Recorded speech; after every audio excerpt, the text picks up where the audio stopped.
आता कळेल लोकांना की मराठी चित्रपटांचा ऑरा किती मोठा आहे, मराठी चित्रपटांचा कॅनव्हास किती मोठा आहे. खरं सांगतो, दशावतार चित्रपटाचा टीजर पाहिला आणि एक मराठी प्रेक्षक म्हणून, एक मराठी ऑडियन्स म्हणून स्टंट झालो, अक्षरशः स्टंट झालो आणि काही सुचलंच नाही. इतका जबरदस्त टीजर बनलेला आहे. म्हणजे असं म्हणतात ना की टीजर इतका भारी आहे तर मग ट्रेलर किती जबरदस्त असणार आहे, मग तो चित्रपट किती लार्जर दॅन लाईफ असणार आहे, ह्याच्या वाईब्स यायला लागल्यात. इतका जबरदस्त सस्पेन्स क्रिएट केलेला आहे या दशावतार चित्रपटाच्या टीजरने नुसता. तर नमस्कार, मी साहिल निकम तुम्हा सर्वांचं स्वागत करतो. तर ह्याच दशावतार चित्रपटाच्या टीजरचा आपण रिव्ह्यू करणार आहोत.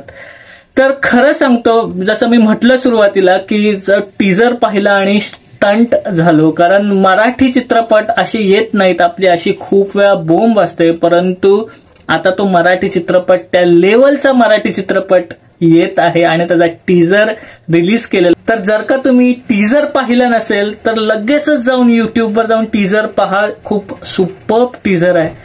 मग सर्वप्रथम ह्या टीजरमध्ये दिसणारी जी कास्ट आहे त्याबद्दल बोलूया. म्हणजे तगडी कास्ट घेतलेली आहे.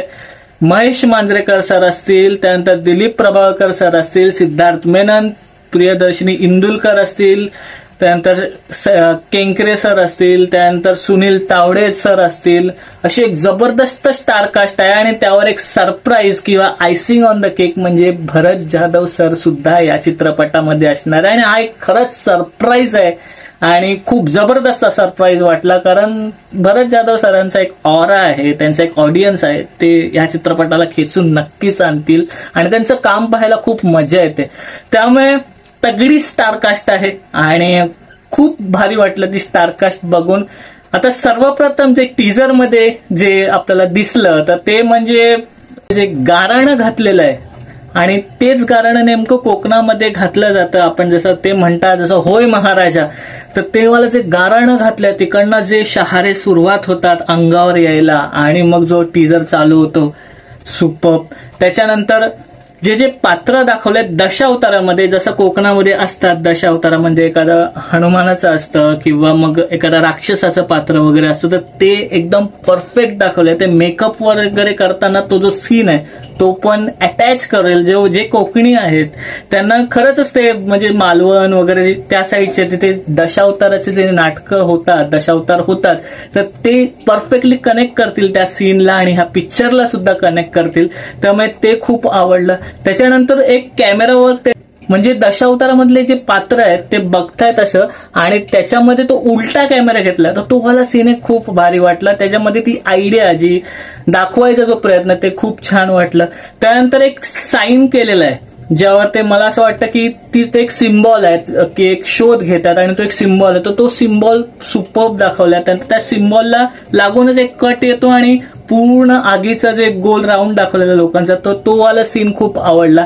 तर एकूणच खूप जबरदस्त सीन आहेत. आणि लास्टला जेव्हा दिलीप प्रभावळकर सरांचा तो जो एक लुक आहे ना, काहीतरी वेगळाच लुक वाटतंय मला आणि ते जबरदस्त वाटतंय, काहीतरी वेगळं असणार आहे. ते बघूनच कळत होतो त्यांचा लुक आणि त्यांच्याकडनं तर आपण खूप साऱ्या अपेक्षा करू शकतो, कारण गांधीजींचा ज्यांनी रोल केला होता. म्हणजे मला नंतर कळालं 1-2 वर्षानंतर की दिलीप प्रभावळकर सरांनी गांधीजींचा रोल केला होता मुन्नाभाई MBBS चित्रपटामध्ये. तर ते खूप विलक्षण ऍक्टर आहेत आणि त्यांच्या कलेबद्दल तर आपण काय बोलूच शकत नाही. आणि तो जो लास्टचा लुक आहे तो भारी वाटला, अक्षरशः सुपर्ब वाटला. त्याच्यानंतरचा जो भरत जाधव सर दाखवलेले आहेत त्याच्यामध्ये एक गन घेऊन जात असं ना, तर तो वाला काहीतरी एक सरप्राइझिंग एंट्री असणार आहे असं वाटतंय. त्यामुळे एकंदरीत सगळे सीन्स परफेक्टली कट झालेले आहेत.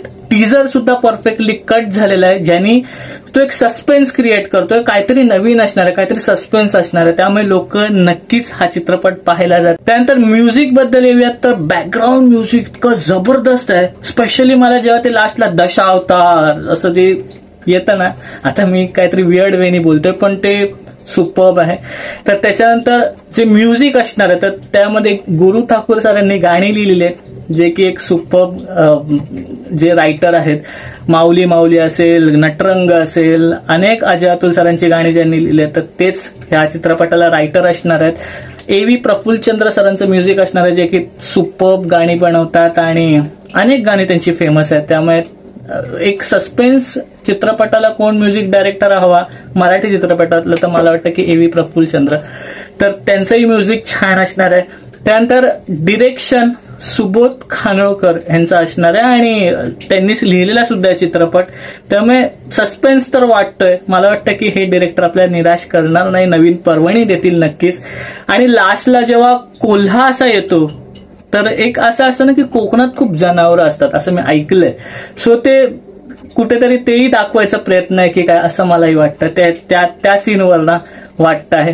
तर एकंदरीत जर का टीजर पाहिला तर परफेक्ट टीजर झालाय, परफेक्टली एडिट झालेला आहे, परफेक्टली कट झालेला आहे, परफेक्टली जो सस्पेन्स दाखवायचा आहे तो क्रिएट झालेला आहे लोकांच्या मनात, असं वाटतं. मला तरी असं वाटलं.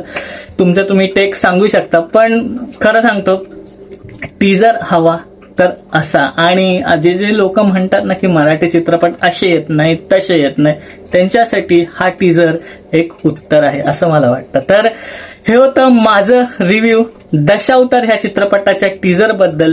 तुम्ही सुद्धा हा टीजर पहा आणि तुम्हाला कसा वाटतं तेही कमेंटमध्ये नक्की सांगू शकता. तर इथेच थांबूया, पुढच्या व्हिडिओमध्ये भेटू. तोपर्यंत आपलं युट्यूब चॅनल पिक्चर प्लॅटफॉर्म पाहत राहा आणि लास्ट बट नॉट लिस्ट स्वतःची काळजी घ्या.